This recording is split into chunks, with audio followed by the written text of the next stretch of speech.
est-ce qu'on a tant de prévalence de cesse et obstructif et central chez les patients cardiaques?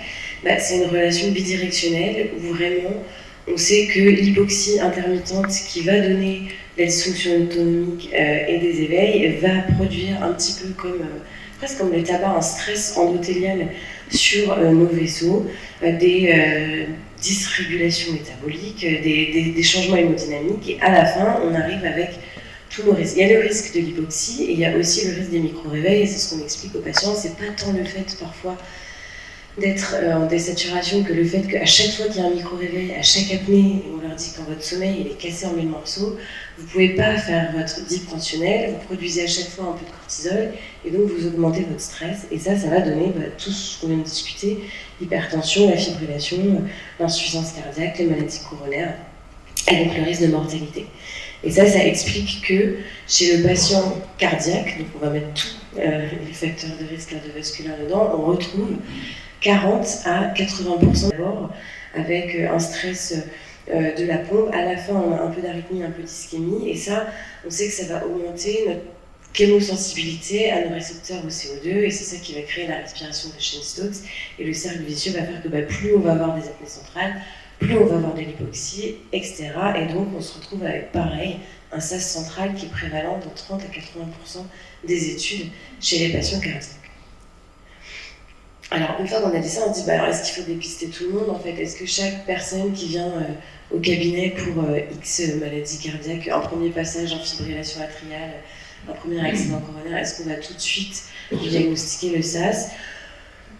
Les recommandations les plus récentes américaines, elles disent oui, c'est quand même intéressant de screener dans plusieurs conditions. D'abord, l'hypertension résistante ou mal contrôlée, parce qu'on a vu, on en discutait peut-être entre nous, mais ça peut traîner vraiment des années. Le patient qui a la céphalée, l'hypertension artérielle, 1, 2, 3 traitements, mais qui se plaint absolument pas de son sommeil, et du coup, on ne va pas aller chercher. Il recommande aussi en cas d'HTAP, et puis si on a de la fibrillation atriale qui revient malgré les traitements, malgré les ablations de FA ou de flotteur, ils disent que c'est quand même bien d'aller chercher. Alors comment on cherche? Pour le coup, là les scores ils sont plutôt valides, c'est pas comme chez la femme hier, vous pouvez utiliser les scores, mais je vous fais juste un petit cas typique de ce qu'on peut voir.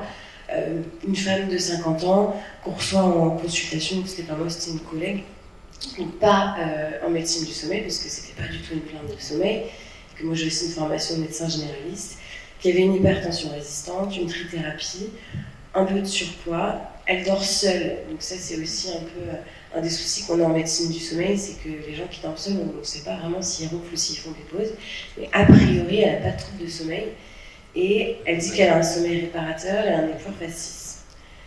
Là, comme ça, au cabinet, c'est vrai qu'on se dit on ne va pas forcément tout de suite faire un enregistrement de sommeil, et en vrai, ce qui a été fait, je ne sais pas si vous avez une idée, avant d'aller faire le sommeil, pour avoir peut-être une première idée sur la tension artérielle comme ça, mal contrôlée, de ce qu'on peut faire, je ne sais pas ce que vous auriez fait. Ouais, un Holter. Ouais, exactement. Donc, c'est un Holter cardiaque qui a été fait. Donc, on a fait son Holter tensionnel. Et chez cette dame, on avait vraiment la typique perte du cycle nictéméral. Donc, ça, c'est défini par. En fait, on ne retrouve pas une variation normale. La variation normale, normalement, c'est de baisser ses chiffres nocturnes de 10 à 15%. Et elle avait une PA diurne de 14,8, mais la nuit, en fait, elle montait sa tension à 16,89.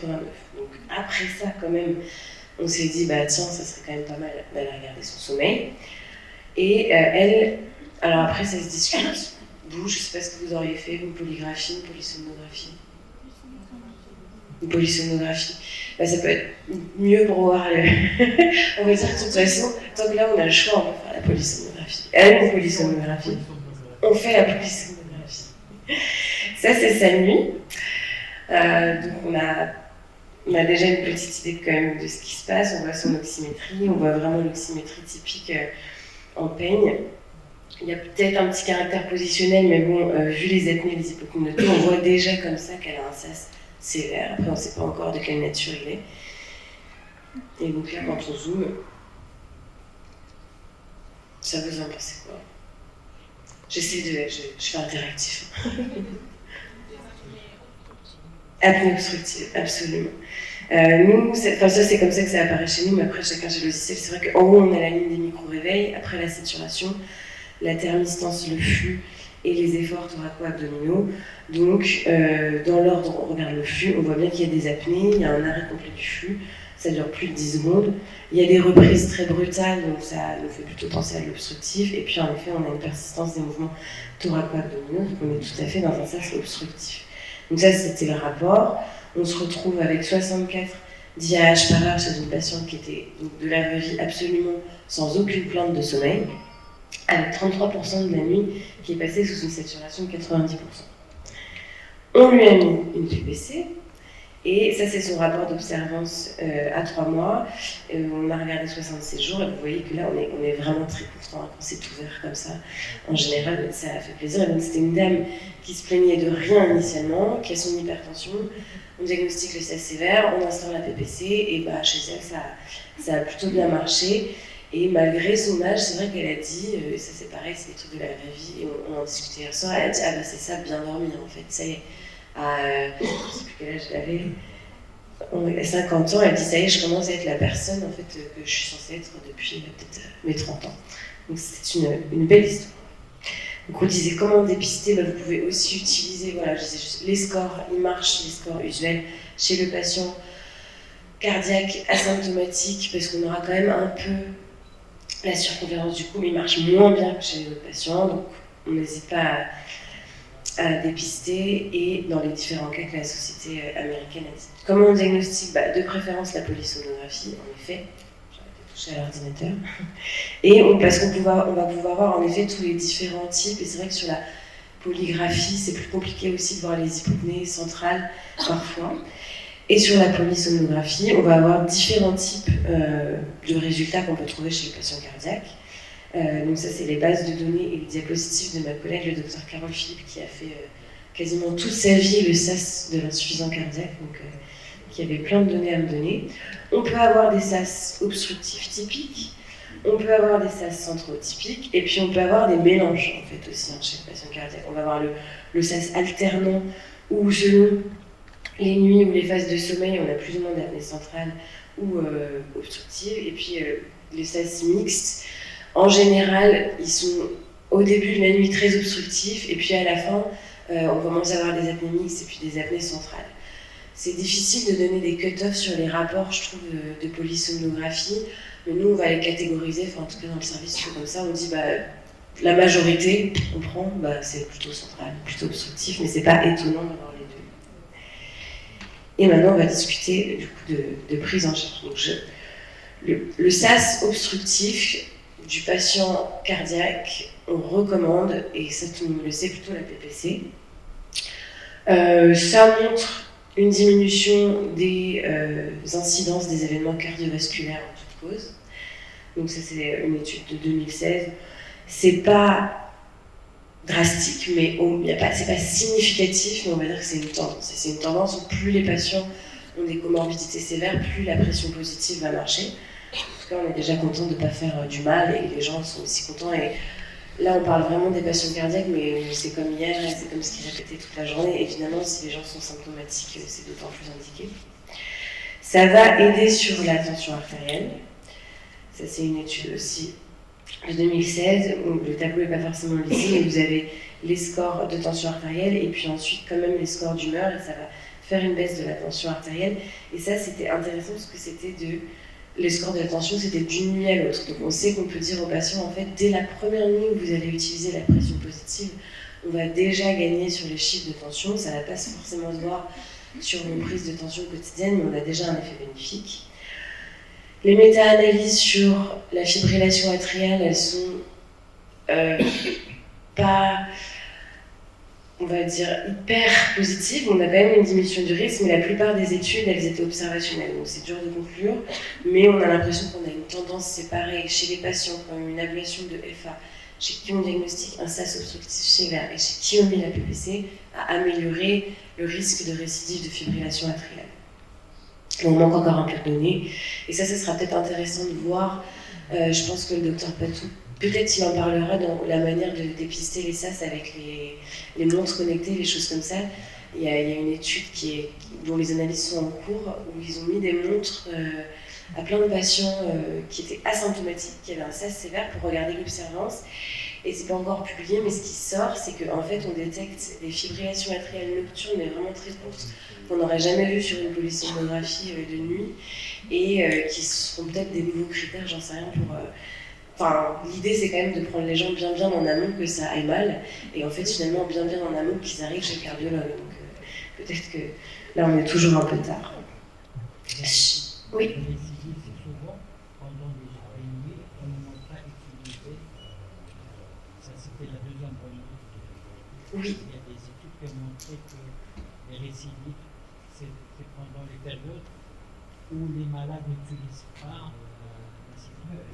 Absolument, je ne sais pas si vous avez entendu, mais c'est vrai qu'il y a des études qui montrent que les récidives de VFA, elles se passent pile les nuits où les patients n'utilisent pas la machine. Et ça, on le verra aussi, du coup, je pense, avec l'étude sur les montres, parce qu'il y avait des nuits où ils ne mettaient pas la machine, mais ils avaient tout le temps la montre. Et ils pouvaient aussi s'auto-déclencher des ECG.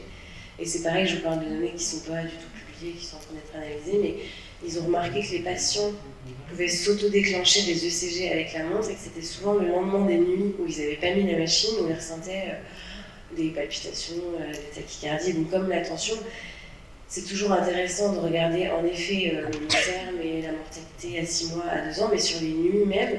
Et je pense que c'est pour ça qu'on s'accroche tous à la pression positive chez le patient cardiaque, c'est qu'on a ce truc où on voit que ça marche de nos yeux sur la nuit. On ne sait pas encore le dire sur les grands groupes si c'est vraiment hyper positif, mais c'est sûr que physiologiquement, dès qu'on... Et on va voir un peu comment ça marche, mais dès qu'on met la pression positive, on a plus ce déséquilibre. Ça marche aussi, la pression positive, sur l'amélioration de la FEVG, ce d'autant plus que la FEVG initiale était basse et que l'IH était élevé. Et donc voilà, pourquoi ça marche tout de suite, pourquoi dès la première nuit on va se dire, bah tiens, on a une pression artérielle qui est diminuée, on a moins de FA, bah, sur des études très physiologiques, ce qu'on regarde, c'est que si vous prenez le schéma, je sais pas si on voit ma flèche, non, vous avez l'obstruction des voies aériennes, c'est vraiment très schématique, donc c'est bouché. Vous avez le petit ballon qui représente le cœur au milieu, et on voit que la différence de pression, donc la pression transmurale entre le ventricule gauche et l'intérieur de la cage thoracique, quand il y a des apnées, elle est très élevée. Vous mettez la pression positive, vous allez diminuer cette différence de pression, et tout de suite vous mettez moins de pression sur le cœur, il y a moins de risque d'arythmie, il y a moins de tension artérielle, et ça se voit donc directement sur la pression transmurale, la baisse de la pression artérielle nocturne, la baisse de la fréquence cardiaque nocturne, la baisse de la post-charge du VG.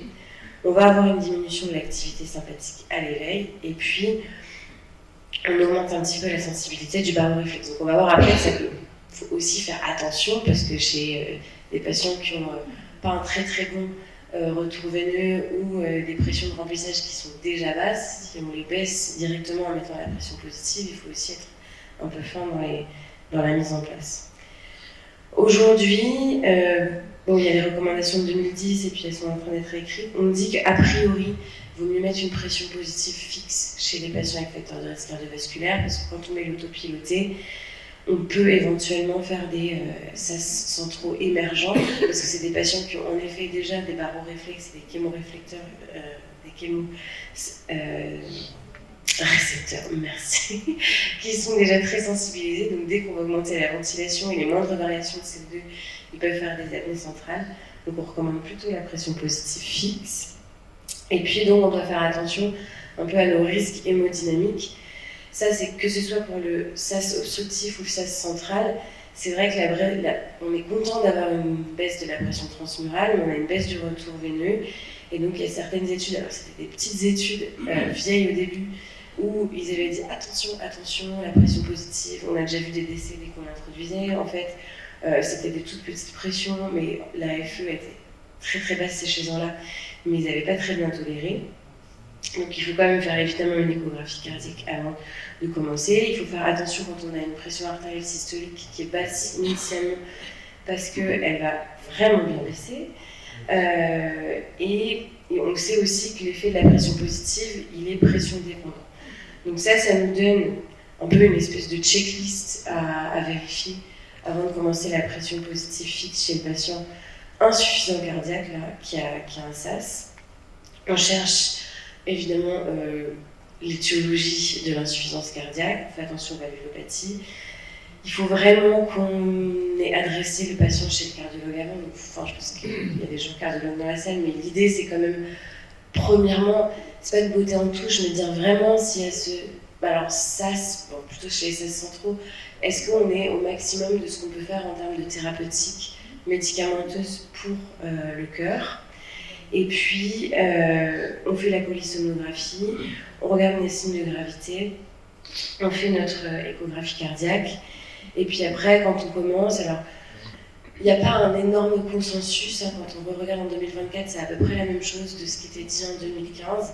Mais l'idée, si vous commencez, mais je sais pas, enfin, vous, comment vous faites, nous c'est ce qu'on fait, après c'est peut-être plus facile dans le centre du sommeil de la Pitié, mais on prend les gens plutôt en hôpital de jour, on essaie de leur faire une sieste, on instaure la pression positive et on monte la pression de 1 cm d'eau toutes les 5 minutes, et puis on regarde un peu ce qui se passe, et on se dit qu'on arrête dès qu'on a des chutes tensionnelles de plus de 20%, ou si la passe baisse de 100 mm de mercure, ou plus ou moins 40 par rapport à la passe initiale.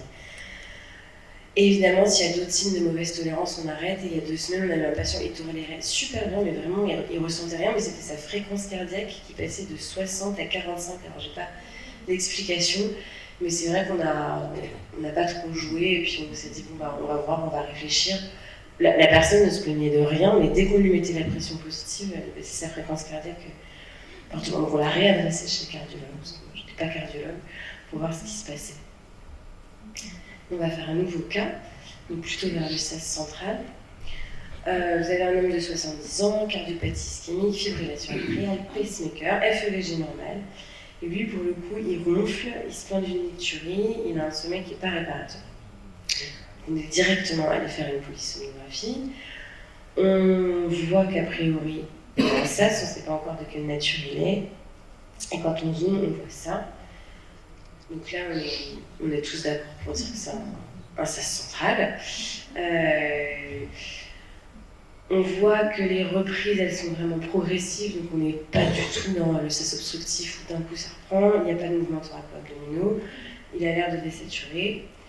Il y a d'autres endroits de la nuit où on a des apnées plutôt mixtes, avec également des belles désaturations.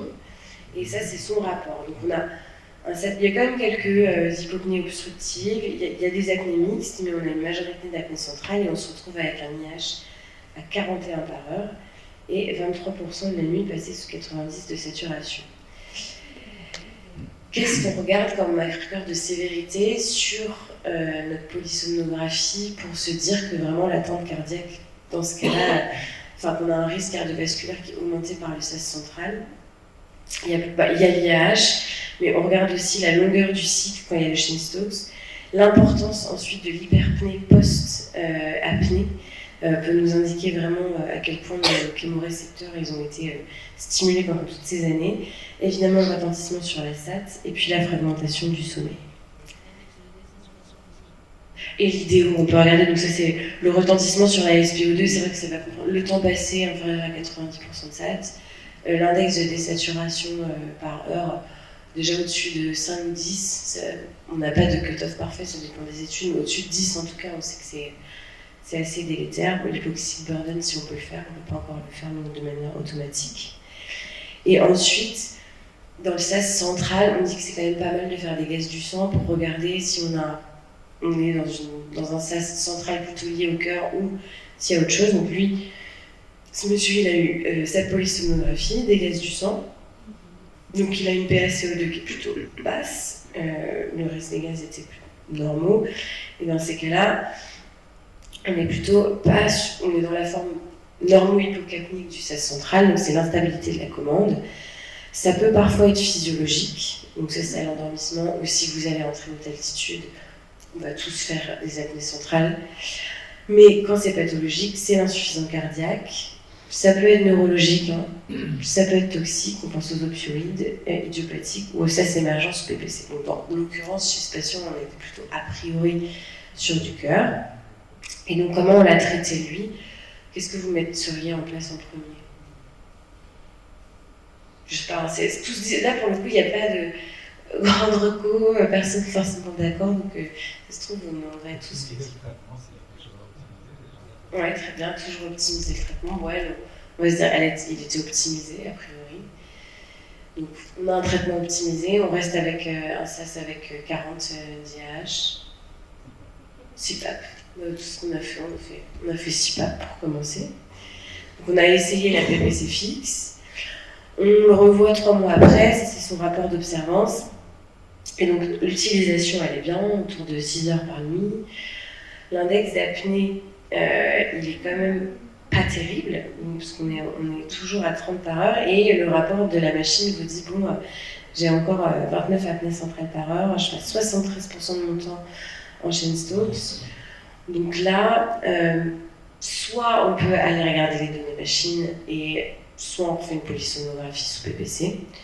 Donc là, on avait les données machines, donc on peut vraiment zoomer sur les données, et ça c'est de l'intérêt dans le suivi de toute façon de tous les patients avec facteur, enfin suivi en cardio avec PPC, c'est toujours bien d'avoir les données détaillées, parce que parfois les rapports de machine vont aussi vous dire que c'est parfait, ou que c'est l'IH obstructif, et tant qu'on va pas regarder, on va pas voir ça.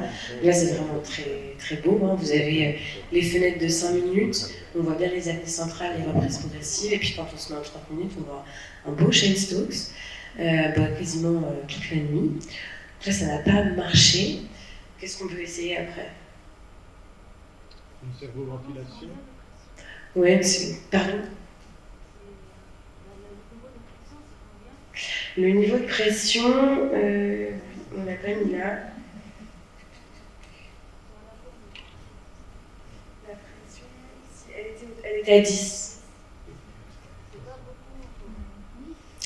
Non, c'est pas beaucoup, mais c'est vrai que si on se dit que si on augmente la pression, alors qu'on a l'impression que vraiment sur les courbes, on est purement dans du central, on se dit comme ça, si ça n'a pas marché d'emblée, ça va peut-être pas marcher, on va encore plus augmenter nos hyperventilations peut-être post-apnée. Si on avait eu de l'obstructif ou encore du mix, parce qu'en fait c'était ça aussi un peu le piège chez ce monsieur, c'est qu'à la fin de la nuit, on avait des apnées mixtes, donc on se dit, peut-être que si on met une pression positive, on va quand même revenir un peu équilibré, tout ça. Là, ça n'avait pas l'air de marcher. On aurait pu essayer d'augmenter la pression, mais c'est pas ce qui a été fait. Vous, c'est ce que vous avez dit, on a essayé une ventilation auto-asservie.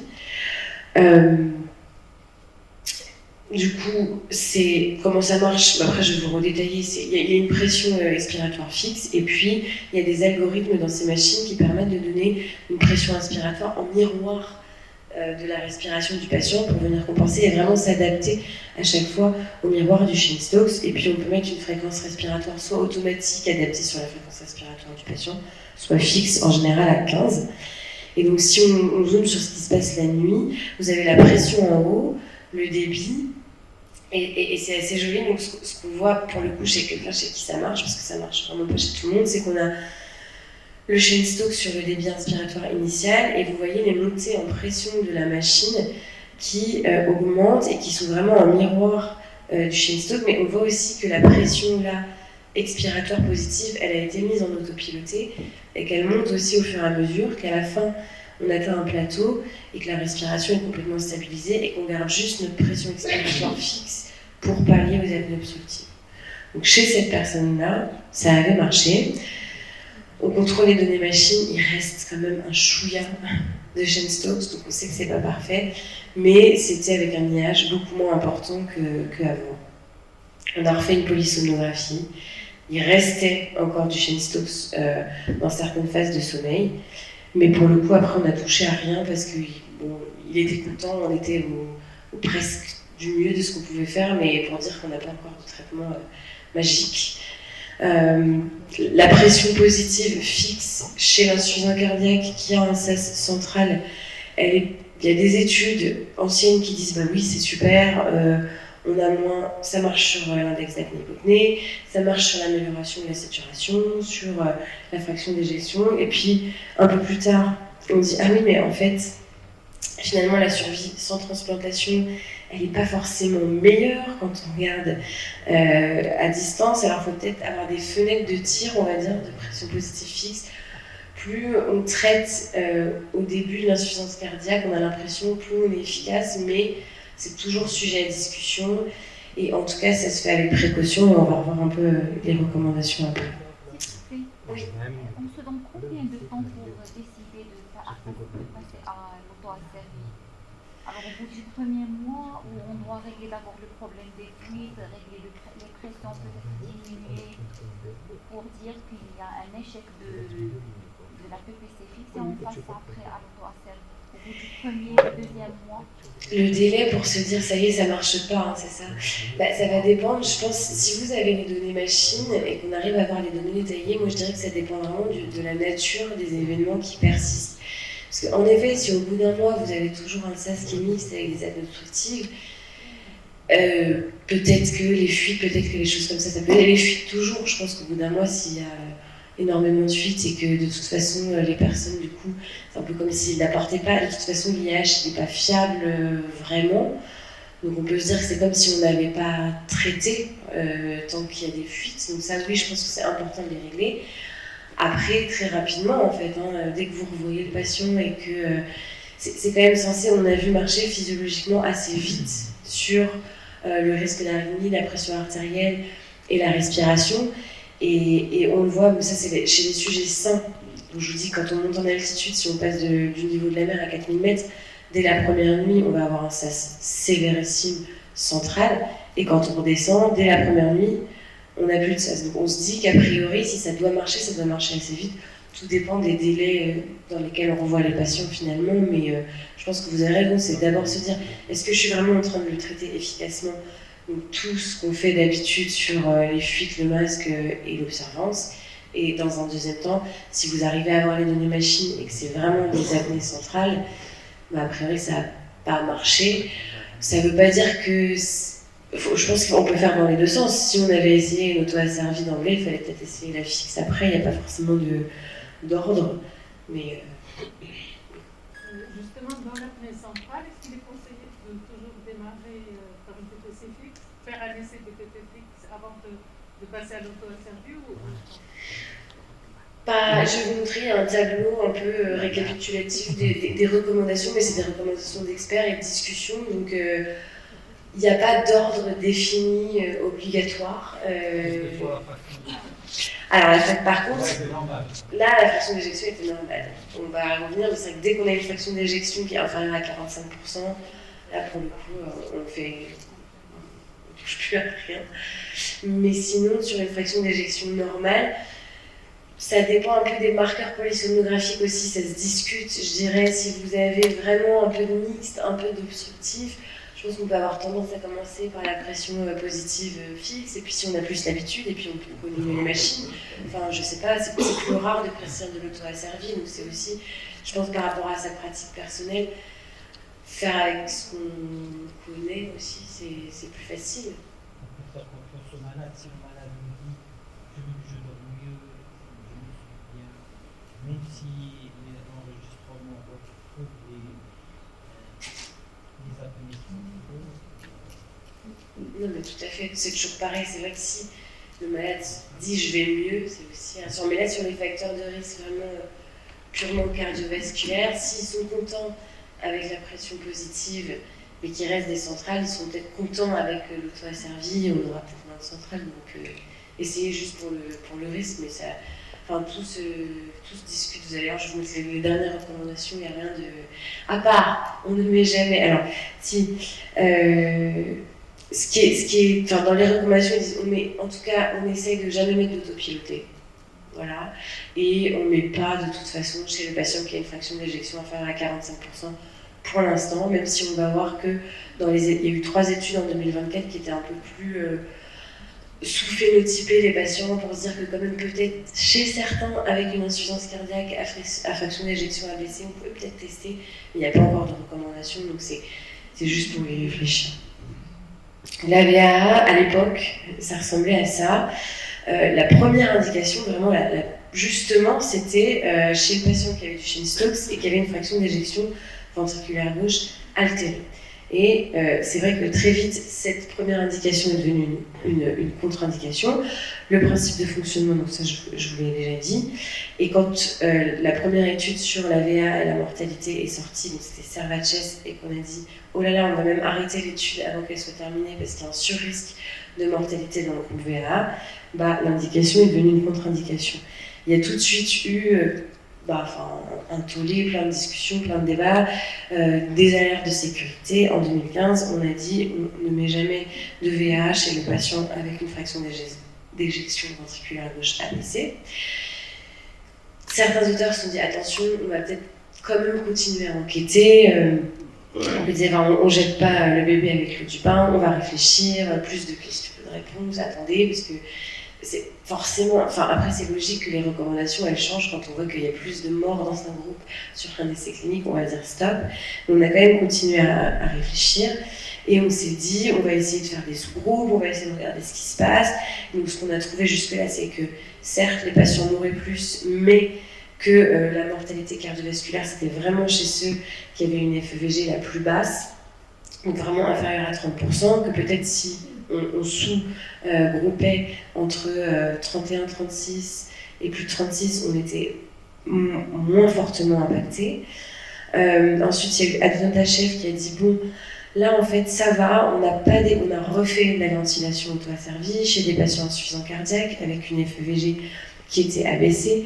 Il y avait 3 groupes, c'était multicentrique, c'était vraiment une grosse étude dans 9 pays. Et là, ce qu'on a trouvé, c'est que heureusement, il n'y avait pas de surrisque sur la mortalité cardiovasculaire, enfin ça n'améliorait pas non plus. Mais en revanche, quand on refaisait les polysomnographies, on n'avait plus de 16 centrales.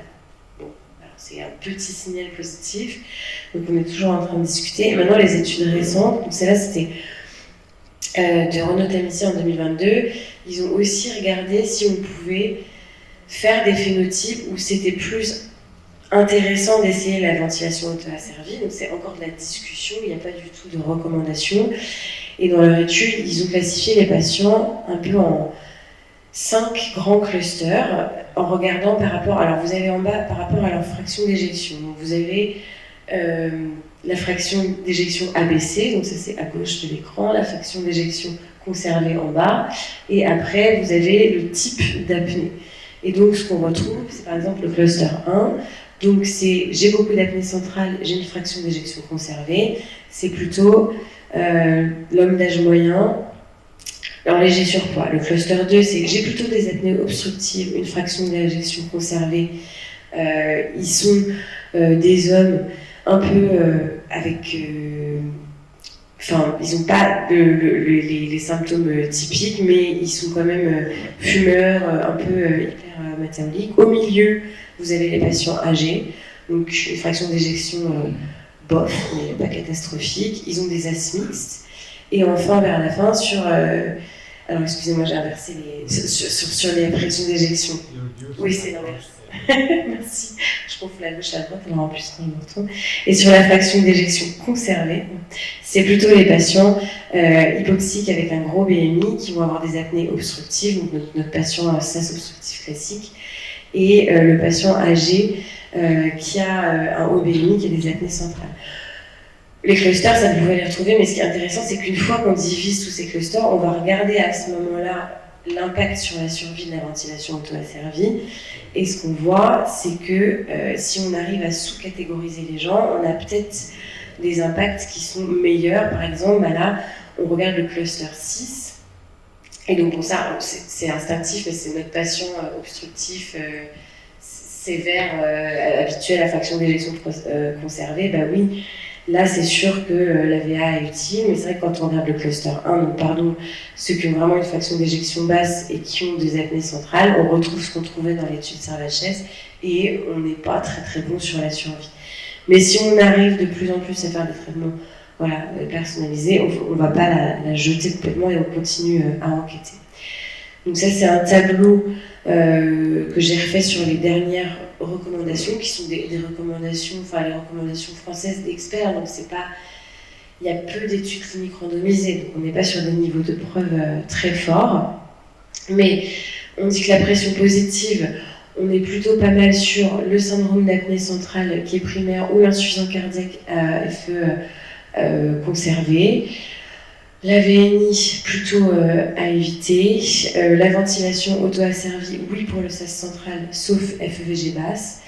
Et puis après, on peut discuter des traitements alternatifs ou en parallèle, comme l'oxygène, l'acétylcholamide, les traitements médicamenteux ou la stimulation du nerf phrénique. Je vous montre un peu les données. Ce qui est sûr, donc les recommandations, c'est quoi qu'il arrive, avant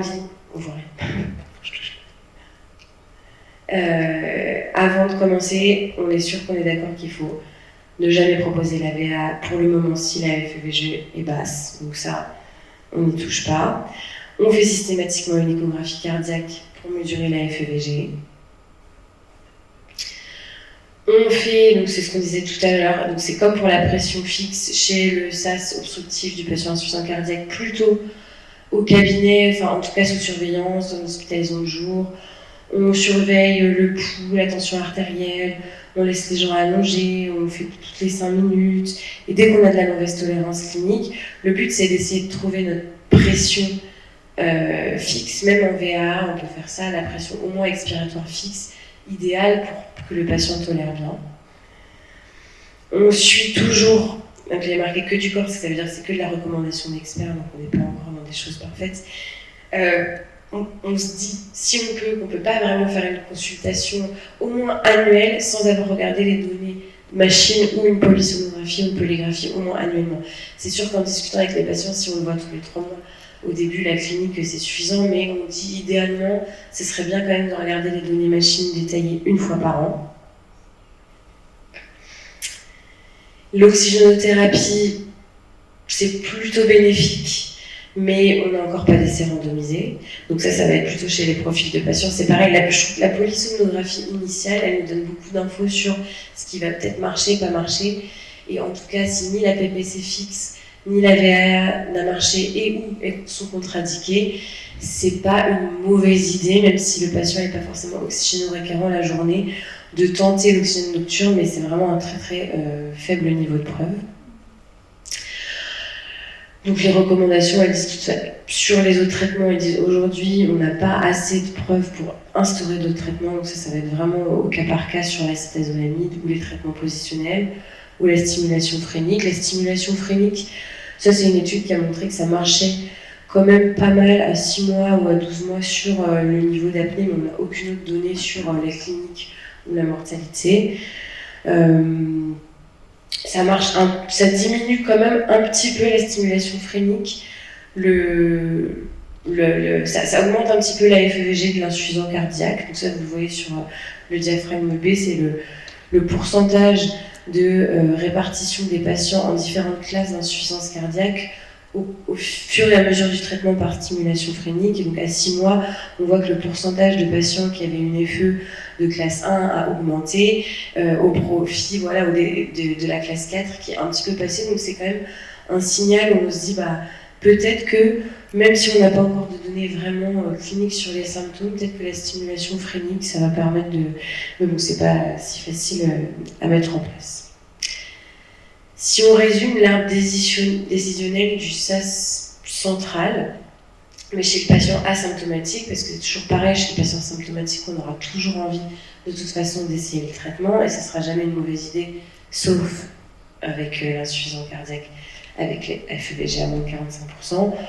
Quand on ne sait pas trop, même s'il y a des facteurs de risque, ils disent les experts, il vaut mieux quand même faire des gaz du sang, on fait l'échographie cardiaque et on voit vers où on s'oriente.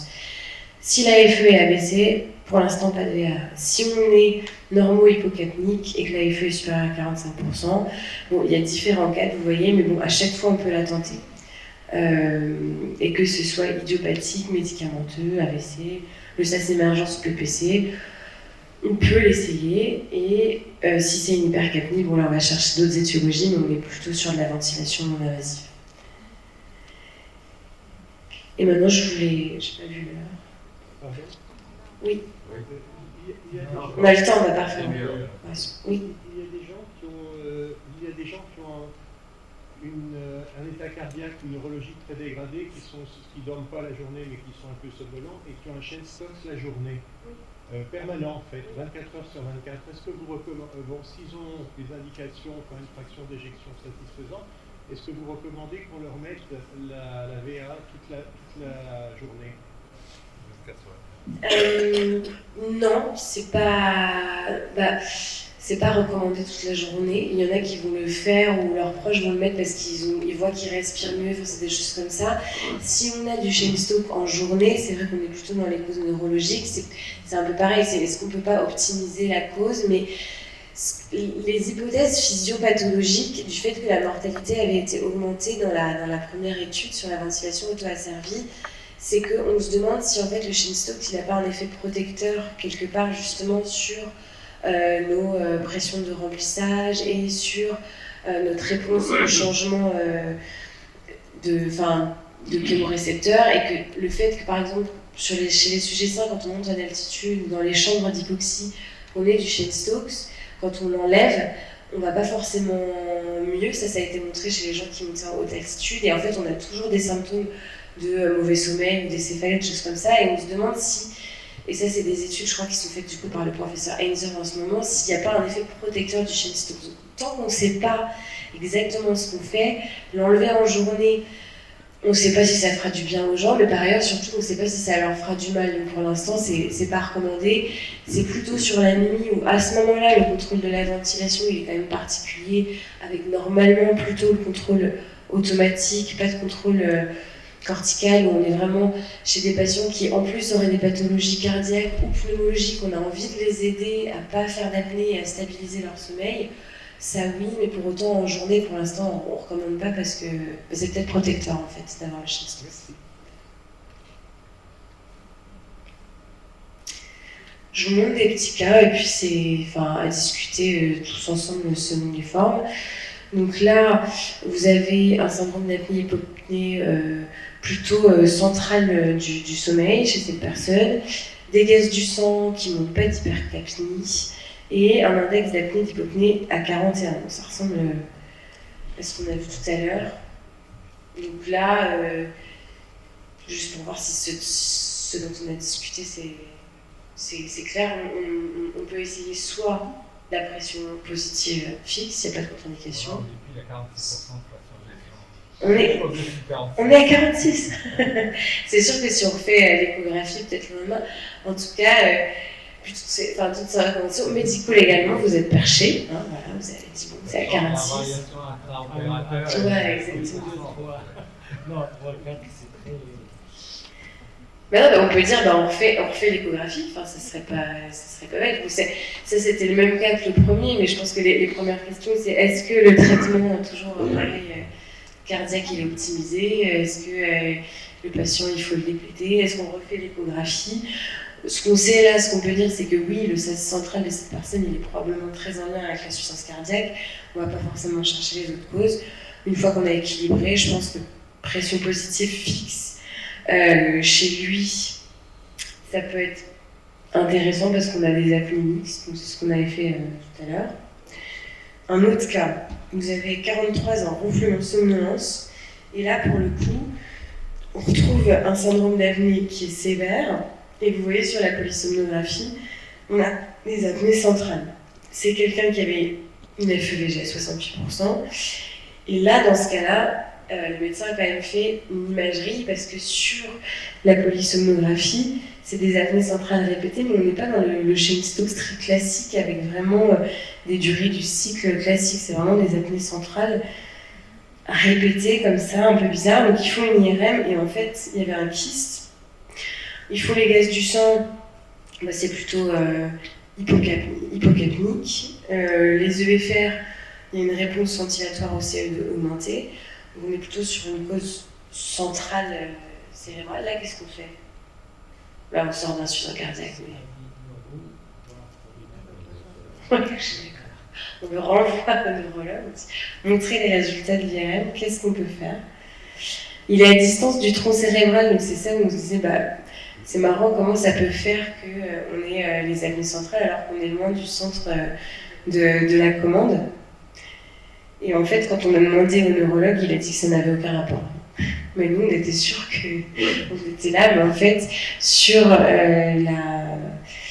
l'anatomie, il a dit que bon, après, c'est facile à dire, mais là, on avait, pour le coup, chez cette personne, essayé la ventilation auto-asservie, et ça avait marchoté un temps. Et puis surtout, c'était... Je ne l'ai pas mis, mais il ronflait et ça marchait aussi sur les ronflements parce qu'il y avait la PEP fixe. Donc peut-être que si on avait mis une PPC classique, ça aurait marché, mais là en l'occurrence on avait essayé une VA et il n'y avait plus rien. Et donc c'était bien.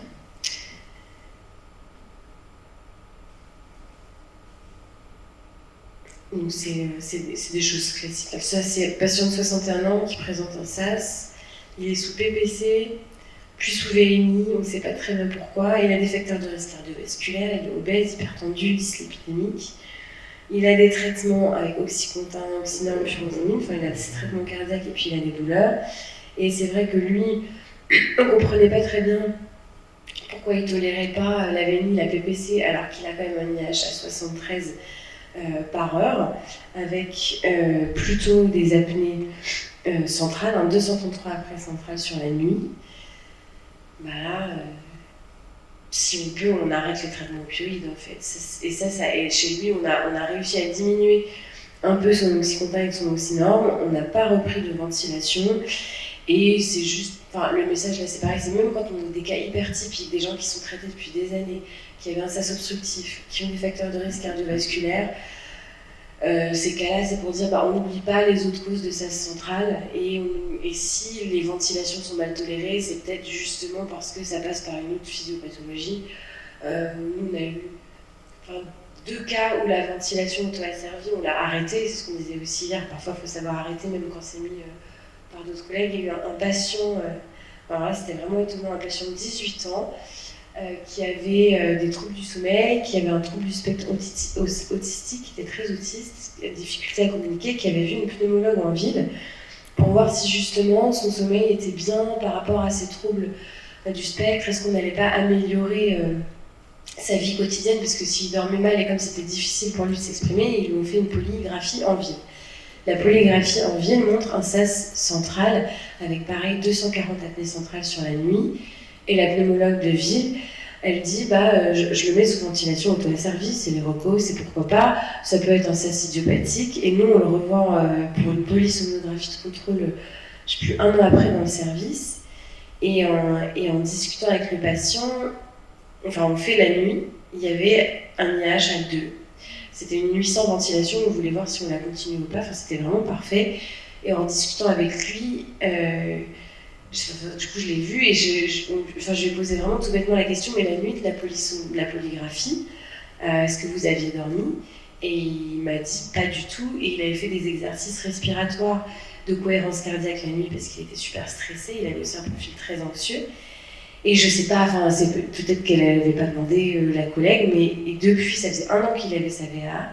Et le souci, c'est que quand moi je lui ai dit, en fait, vous n'en avez pas besoin, c'était des apnées centrales parce que vous faites des exercices. Enfin, parfois, il y a des gens qui font de la méditation, qui n'arrivent pas à dormir, et en fait, on va avoir plein d'apnées centrales qui psaument. Et je lui ai dit, vous n'avez plus besoin de la ventilation auto-asservie. J'ai jamais pu lui enlever parce que comme il y avait une forme de rigidité aussi dans le trouble, c'était hors de question que je le retire. Et du coup, il l'a toujours, alors qu'en fait, il n'en a pas du tout besoin. Donc ça, c'était un premier exemple, juste pour toujours se reposer les questions. Bon, c'est pas des patients cardiaques, mais sur le SAS central. On avait aussi un homme de 30 ans qui était venu dans le service parce que lui, pour le coup, il avait des plaintes de sommeil plutôt type SAS obstructif. On fait la polygraphie, la polysomno. SAS central, 240 apnées centrales, pas trop Shenstoke, plutôt comme celui qu'on a vu avant, comme ça. Et on réfléchit, et en fait, on repose la question de tous les traitements, et c'était pas dans son traitement de fond. Et au moment de l'enregistrement, il avait peur de tousser, parce qu'il était malade, il voulait pas déranger les équipes, et en fait, il se bourrait de sirop à la codéine, et il l'a arrêté, et puis sa polysomnographie, elle était super. Donc, toujours repenser, même chez les patients cardiaques, aux autres causes de SAS centrale.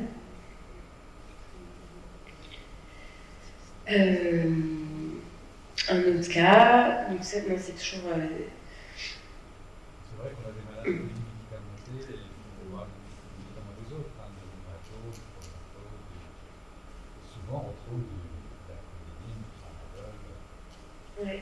Mais c'est souvent des fortes doses, c'est ça qui est. Enfin, parfois, sur les petites doses de tramadol, enfin, j'ai pas les études, mais on n'en voit pas beaucoup, mais je pense qu'il faut toujours y penser. Après, en plus, enfin, ce qui est compliqué, c'est que c'est des traitements difficiles à arrêter, donc ça veut pas dire qu'il faut pas mettre de ventilation auto-asservie ou de pression positive fixe, c'est juste si on peut regarder le reste, pour le coup, le sirop à la codéine, c'est facile à arrêter, c'est intéressant. Et aussi, je pense que les autres spécialistes et que les patients soient au bon niveau d'information de ce qui leur donne ça. Comme ça leur donne d'autres billes aussi pour changer. Je crois que ça, c'est un dernier cas. Vous avez, ça c'était une dame, un monsieur de 45 ans qui était en surpoids, qui vient dans le service faire un enregistrement de sommeil. Pardon ? Ça n'a pas changé. Mais c'est celui-là dont on n'a pas parlé encore. Non, mais là, on a Ouais, d'accord, pardon. C'est celui-là. D'accord. Celui-là, pardon. Donc, homme de 45 ans, qui avait une dyspnée en journée, donc qui fait des explorations plutôt pneumologiques, des EFR,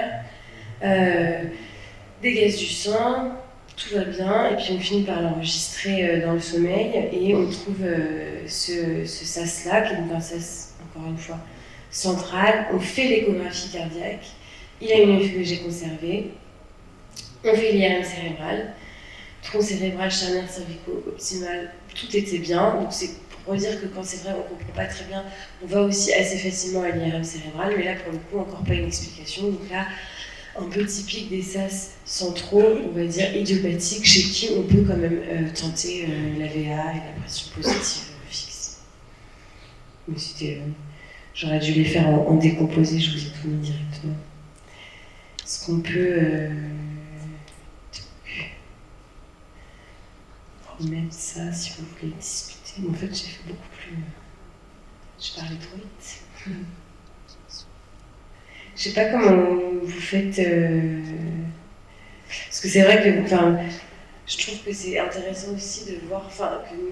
Nous, on fait. Déjà, je me dis, dans un service de pathologie du sommeil, où il y a un très gros recrutement, on a 24 patients par jour, je pense que. Alors, moi, avant, j'étais urgentiste, mais dans mes 5 ans au sommeil, j'ai mis une fois une ventilation auto-asservie et ça n'a pas marché.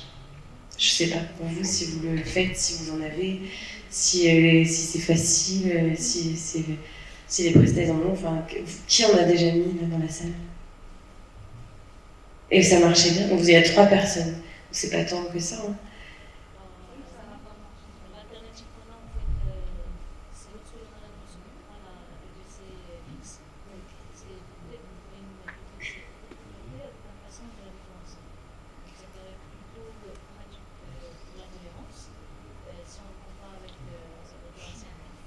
Donc ça, c'est pas de l'auto-asservie. Vous mettez, quand la PP fixe est pas supportée, de l'autopiloter, mais vous mettez des bornes petites. C'est ça. Bah, il n'y a pas d'études dessus, donc ça se trouve. Et ça a marché chez des patients insuffisants cardiaques. Et vous? Oui, ça nous arrive de mettre la ventilation au service chez des insuffisants cardiaques à traction injection réservée. Et ça marche. Globalement, ça marche. C'est pas parfait. Il y a toujours un index résiduel qui n'est pas très normal. Et je voudrais faire une remarque par rapport aux insuffisants cardiaques à traction injection réduite. Oui. Je pense qu'on est en train de rediscuter la contre-indication de la ventilation auto-asservie pour cette catégorie de patients, surtout après l'étude ADVANCE-HF, parce qu'il s'est avéré finalement que dans l'étude SERVE-HF, la surmortalité observée, peut-être n'est pas causée par la ventilation auto-asservie, mais c'est un problème de réglage. Il y avait peut-être un problème d'hyperventilation, parce qu'on mettait une aide minimale à droite, forcément, avec une méthode autopilotée, donc du coup on risque de perdre l'hyperventilation avec des troubles ioniques qui causent la mort subite pendant le sommeil. Donc dans les nouvelles recommandations européennes,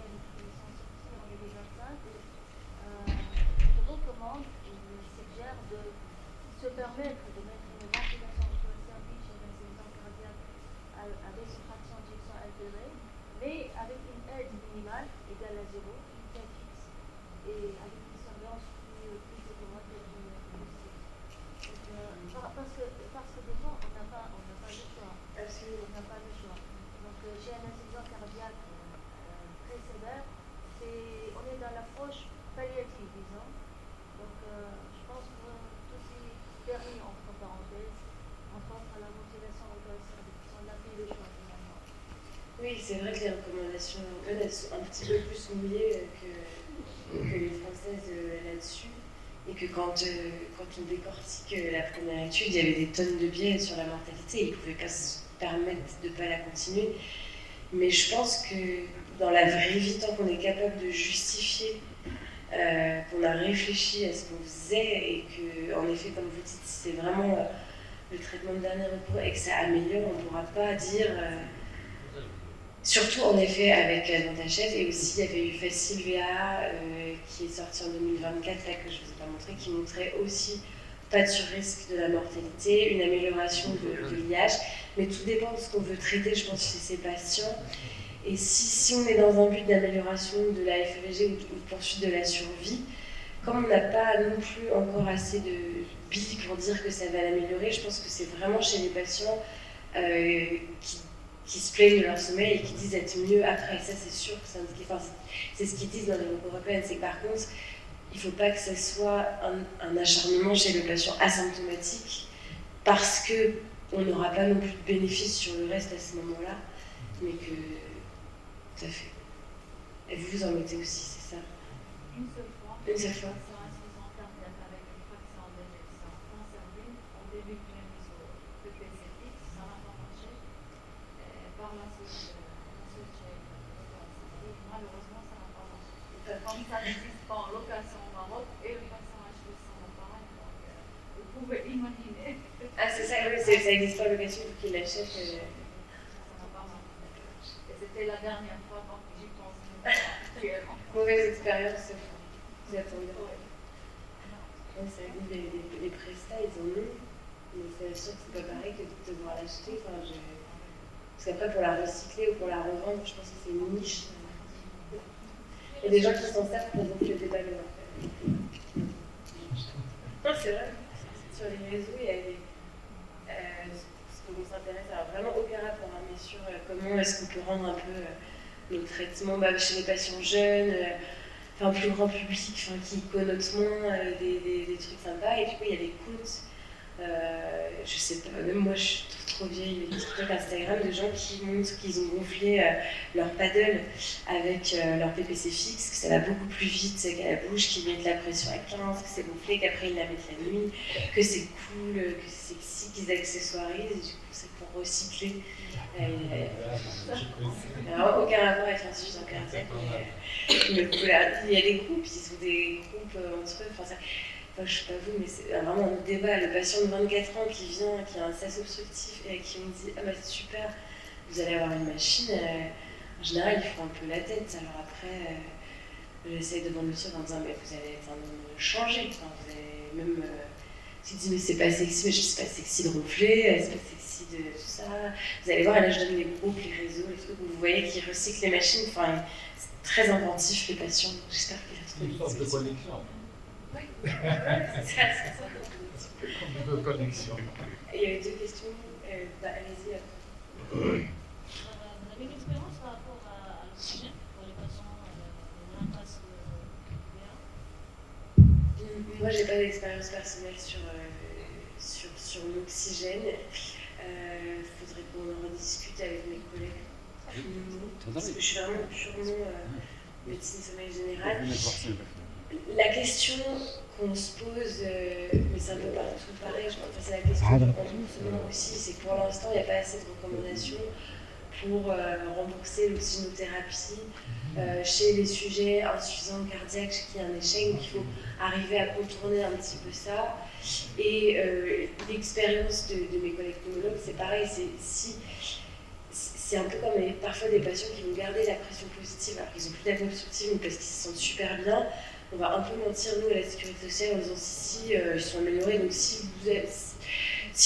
on peut tester, en fait, et si la personne vous dit mais c'est génial, on ne sait pas très bien si c'est l'effet propre de l'oxygène ou si c'est juste savez, d'avoir un peu la stimulation du trigeminaux dans le nez, qui trompe un peu le cerveau, qui donne cette impression de me respirer et que ça marche, on peut peut-être négocier pour leur laisser l'oxygène. En tout cas, jusque-là, il n'y a pas d'études qui montrent que ce soit délétère. Donc c'est un peu comme ça qu'on réfléchit.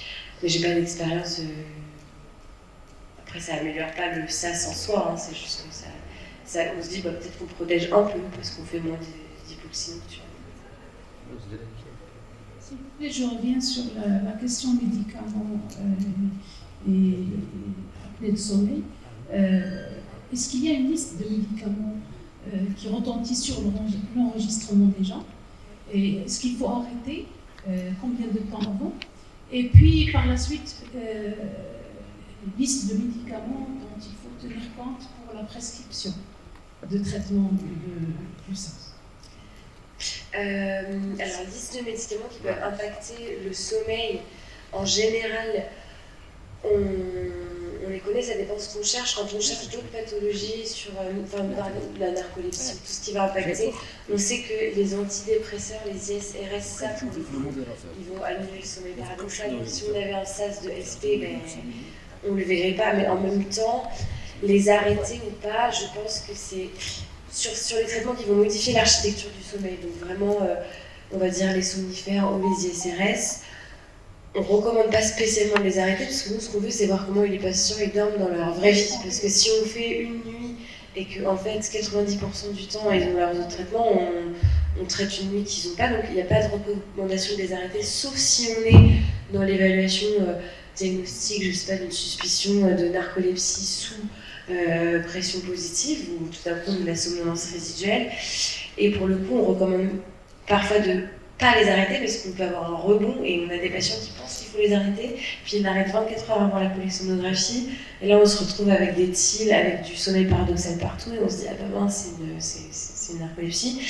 Pour les apnées, la liste des traitements pour voyeurs d'apnée, alors obstructif, on ne savait pas trop, on disait que les benzodiazépines peut-être, mais en fait c'est sujet à discussion, donc en tout cas on peut essayer de les arrêter. Et comme de toute façon c'est un traitement qu'on essaye d'arrêter en général, pourquoi pas, c'est l'occasion aussi de dire bon on arrête. Sur le SAS central, c'est tous les dérivés opioïdes et les traitements substitutifs, la méthadone aussi, ça peut faire ça. Mais alors là, les arrêter c'est compliqué. Je pense qu'on est quand on est dans le cadre de la douleur chronique ou aiguë et des gens qui vont manger leur oxycontin toujours, c'est pas mal d'essayer de switcher et de diminuer, le sirop à la codéine et de diminuer. Mais en général, vous allez faire l'enregistrement et là on se dit après, ah mais qu'est-ce qu'il avait comme médicament et après on recontrôle. Mais la méthadone avec les traitements substitutifs, c'est compliqué de les arrêter, donc c'est pareil, c'est un peu leur normalité, donc après on va traiter et c'est pas une mauvaise idée de dire bah oui mais c'est ce traitement qui explique, bah on peut quand même tenter la VA, si on peut pas arrêter le traitement, on ne peut pas l'arrêter. Et donc dans les listes de traitements, il faut penser aux médicaments qui vont modifier le sommeil en soi, aux médicaments pourvoyeurs d'apnée centrale et d'apnée obstructive éventuellement, et puis toujours penser, je pense, aux toxiques, hein, donc l'alcool, surtout sur les apnées obstructives. Alors, dans notre service, on enregistre rarement les gens qui ont bu, mais on l'a fait une fois pour un patient. On lui a demandé de boire avant son enregistrement, mais parce que c'était des parasomnies dans un contexte d'alcoolisme. Mais non, alors mais c'était pas offert par l'hôpital, on n'avait plus. Mais du coup c'était fait, c'était pas très festif, hein, c'était dosé. Quel alcool vous aviez bu la nuit où ça vous est arrivé? C'était un peu étrange, c'était sur une réquisition du parquet, donc on l'aurait pas fait comme ça, mais je me suis dit, alors là je suis vraiment dans un service particulier où on garde les gens 3 nuits de suite, on les fait boire, on les enregistre, enfin, c'est très particulier. Et non. Donc c'était encore un peu, c'était plus compliqué pour le monsieur après de dire, c'était un truc médico-légal, il a dit je suis perché, c'est parce que je dormais, et on a dit bah on va reproduire les conditions d'eux, mais on n'a pas retrouvé de bras. Oui. Merci Dr Blanquis pour cette belle présentation, sur cette thématique importante qui nous interpelle également. Moi je suis Dr Dieye Ousmane, cardiologue à Dakar, je suis également somnologue, je dirige un centre de sommeil à Dakar. Donc effectivement, je voudrais juste partager un cas clinique intéressant sur ce thème. C'était un patient mauritanien qui nous venait de Mauritanie, de Nouakchott, qui avait 70 ans, sexe masculin, et qui était venu en présentation d'insuffisance cardiaque aiguë, avec insomnie. Et donc, à notre questionnaire, il était très suspect de syndrome d'apnée du sommeil, et nous l'avons enregistré en vidéosurveillance, et il faisait un aspect typique de syndrome de Kiel-Stokes. Et donc, avec une insuffisance cardiaque orthognée. Nous avons traité médicalement l'insuffisance cardiaque, et puis il est resté insomniaque. Et donc, nous avons optimisé le traitement de l'insuffisance cardiaque. Il avait à l'électro un bloc de branche gauche complet, il était éligible. Il était hospitalisé, il restait toujours insomniaque. Et donc, nous avons fait une resynchronisation avec le traitement médical optimal. Son insuffisance cardiaque s'était bien améliorée et on l'a enregistré à nouveau devant l'insomnie persistante. Il est passé en syndrome d'apnée du sommeil obstructif pur. C'est pour dire que la forme SAS alternant d'un pattern à l'autre chez les insuffisants cardiaques existe, comme vous l'avez signalé au départ. Et puis par la suite, nous l'avons mis sous PPC et nous avons relevé son SAS obstructif et il était allé très bien sous PPC plus le traitement de l'insuffisance cardiaque. Et donc, il était suivi, il était devenu asymptomatique. Et l'année d'après, il est revenu nous voir, comme si de rien n'était. En fait, c'était un SAS obstructif qui était masqué par un SAS central devant une présentation aiguë d'insuffisance cardiaque. C'était pour partager cette expérience. Il ne faut pas les lâcher, il faut contrôler. Nous avons fait l'expérience, l'enregistrement en aigu, c'était du SAS central avec Kiel-Stokes. Lorsqu'on l'a amélioré, on a repris, l'insomnie persistait, on a repris l'enregistrement, c'était devenu un SAS obstructif pur. Et donc cette entité existe, SAS central masqué, SAS obstructif masqué par un SAS central en période d'acutisation. En fait, il faut jamais les enregistrer en pleine translation. Enfin, on peut, mais mais c'est vrai qu'on risque de trouver des choses. Mais comme. Et tout, c'est vrai, je pense, le message de. Enfin, pas partir sur un premier diagnostic et croire les patients, évidemment, quand ils disent en fait, ça va pas, on recontrôle, enfin, si on peut. On le sait en plus que l'effet nuit isolé, il n'est pas très. C'est très intéressant. Est-ce que vous êtes confronté à des patients qui n'acceptent pas la pression positive dans votre exercice? Oui. Je sais pas, 30% à peu près, quand même.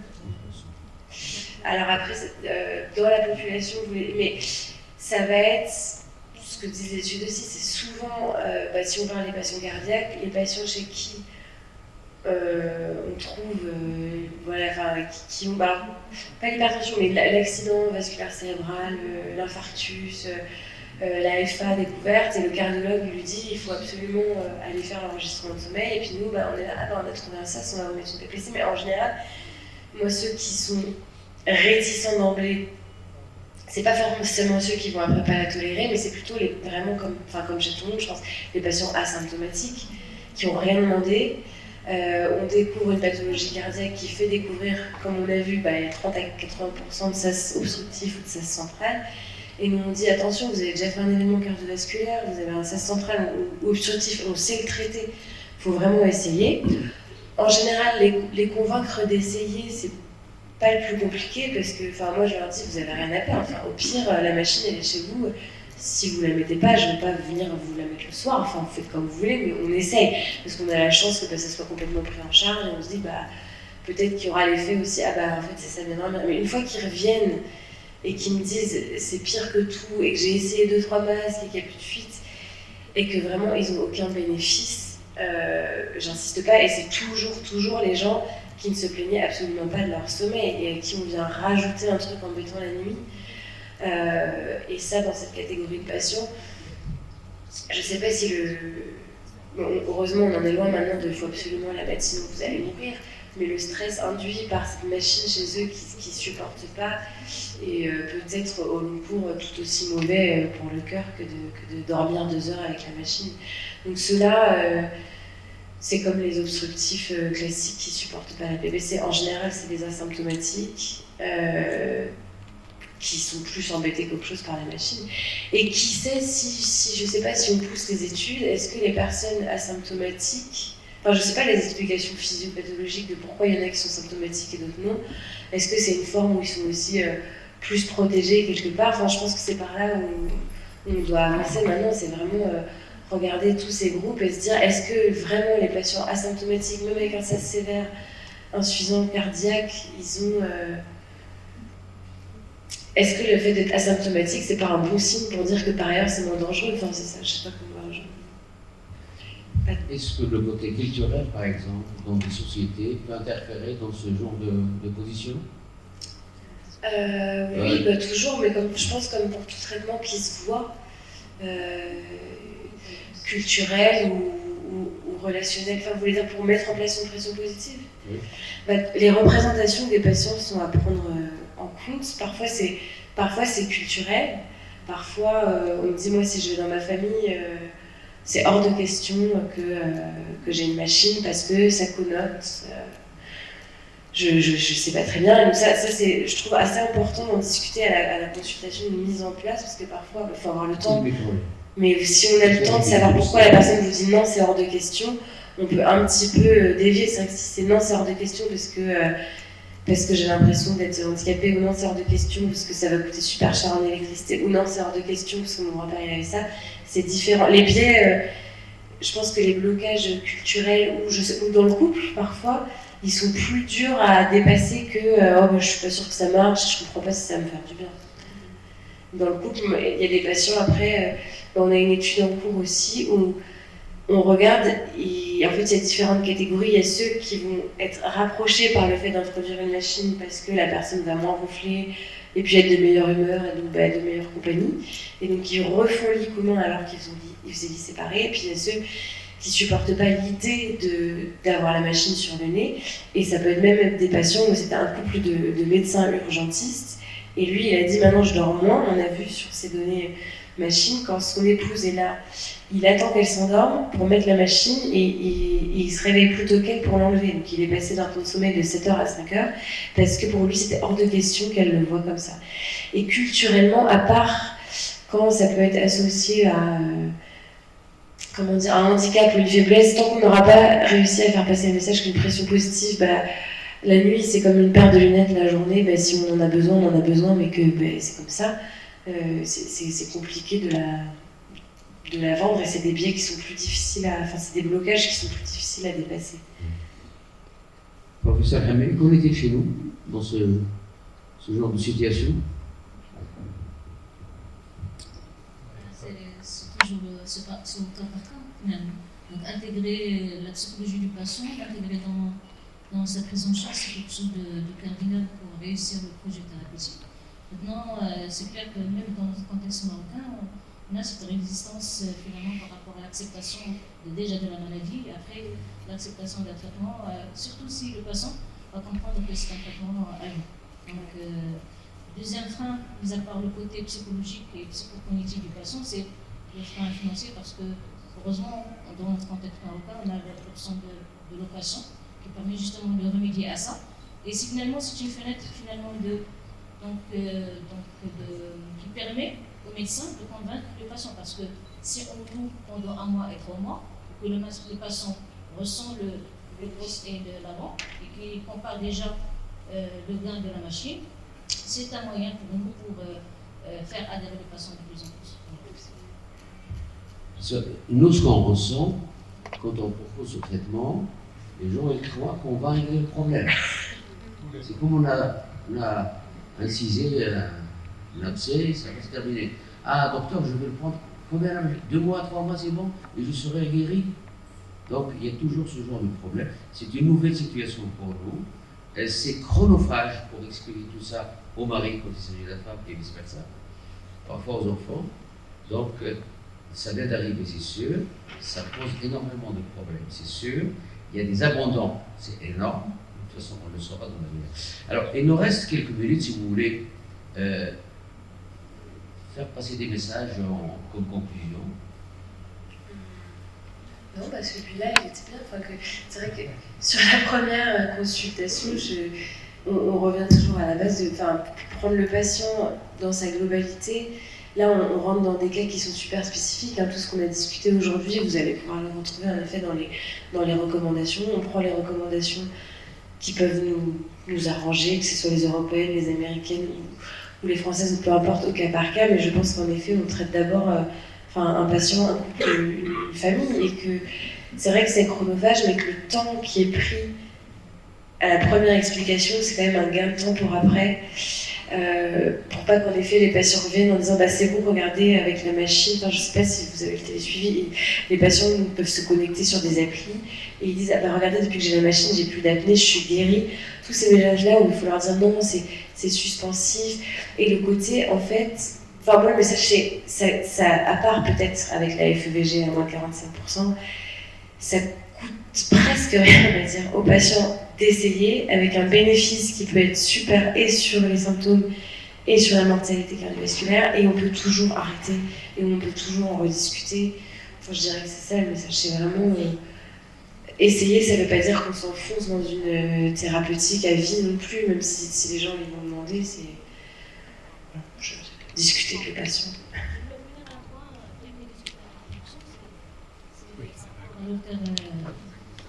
Ça va. Vous le faites toujours, est-ce que c'est un moyen de screener les patients pour éventuel PSG s'ils ne sont pas symptomatiques? On ne le fait pas toujours, mais en fait ça c'est pareil aussi, c'est au cas par cas.